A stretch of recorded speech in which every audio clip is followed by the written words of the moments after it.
watching and supporting us on our hunger strike, 7 demands. I'm on my 7th day of hunger strike. It's all going well. Paul is on his 18th day for religion. So I'm here serving Minister for Finance, Pascal Donoghue. I'm here serving Minister for Health, Stephen Donnelly. I'm here serving Minister for Housing, Darragh O'Brien. So, wish me luck. And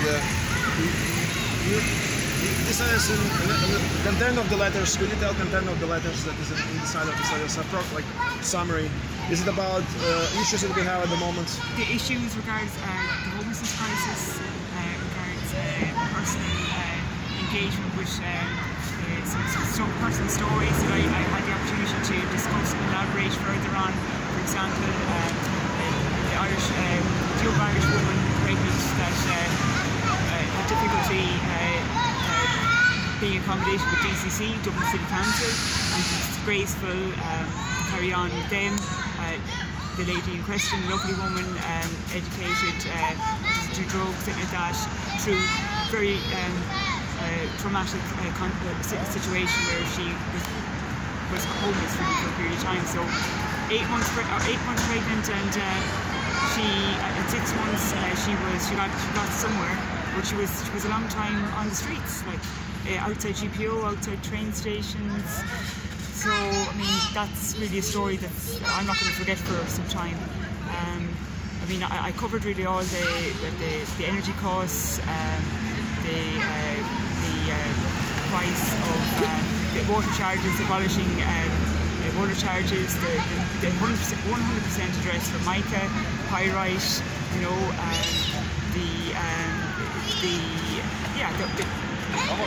that's really... You're on the 7th day of a hunger strike. Yeah. Is anyone of the TDs or political parties or senators approached you and actually inquire why in the hunger strike? What's the reason of a hunger strike? No. No. And what do you think is appropriate? It's shocking. It's actually just an abandonment, I feel abandoned as an Irish woman, and I know just their lack of care and concern for our welfare, even to come down and just say hello, hi, how are you? We know you're down here in fair play to you or anything, but just to actually have a conversation, you know, to just, I mean, 18 days is a long time for Paul. I mean, I'm only 7 days, but still, it's hard for just, the woman. It's really, it's an eye opener for me, really. And you know, there is other examples that I'm aware of that didn't have that experience. So it's just interesting. Could you tell us why you decided to serve letters in transparent plastic? Yeah. Is there any reason to allow that? You want to show transparency? Yeah, I want to show both sides, and I didn't want to use an envelope. Yeah, both sides, and also in the old-fashioned way of pen.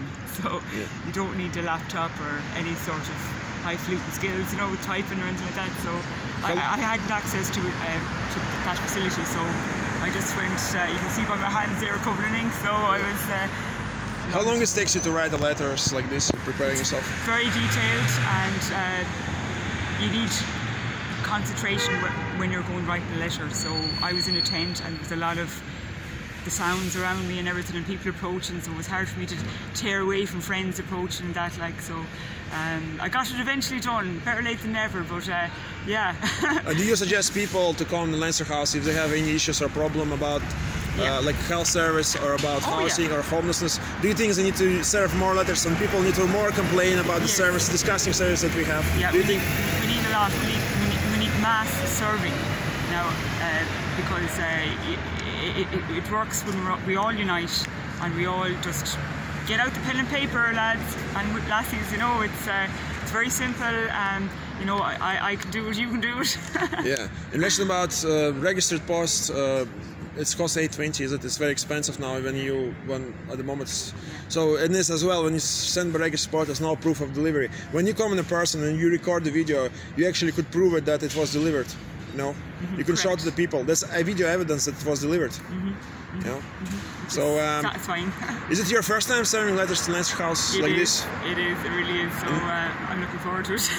Okay. So we're gonna serve now. We are 3 people here, signing the letters. We will get talking here. So that's the Linda.